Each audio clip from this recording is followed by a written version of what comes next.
there are some politicians that are fiscally conservative, right? Regardless of politically conservative, let's just talk about fiscally conservative versus fiscally liberal. Fiscally liberal is when you have people that say, oh, you know what we need to do is I need to invent a new program that doesn't exist. Like all these other programs that exist and a lot of them don't work. We're not going to fix those. We're just going to make new programs constantly and just add more largesse.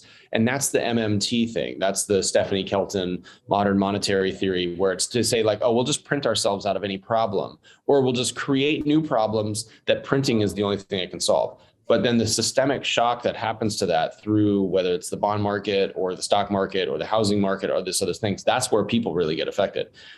So I think there's some people like Lummis or like Ron Paul that have sort of like towed the line to say, I am fiscally conservative and I'm not going to go for that BS, right? I'm just not going to fall for that crap.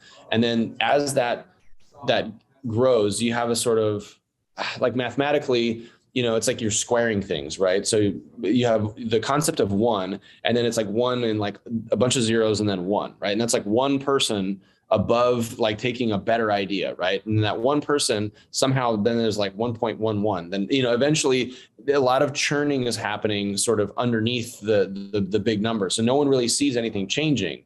And I think this is where a lot of the Bitcoin people have a hard time, because they're like, oh, we need to see things done now. Because effectively with digital stuff, you can just reprogram something or remask it or rewrite it or, version 2.0, and then it's done. It's changed. Everybody accepts this new change. Hey, we have Taproot. That whole process is very short.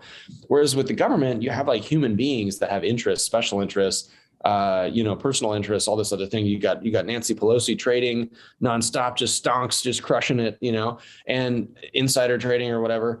So it's very complicated to break that out. So eventually what has to happen is you need candidates like Erica Rhodes. You need people like Robbie Starbuck. You need people like Warren Davidson and Cynthia Lummis. And you need people that get it at the end of the day. You need Blake Masters from Arizona. You need these guys that are basically running, that have a really deep knowledge of the fact that something is broken and that there is a solution. We don't have to like reinvent the wheel. We just have to adapt the better wheel. And I think that's what Bitcoin is. It's a better wheel system.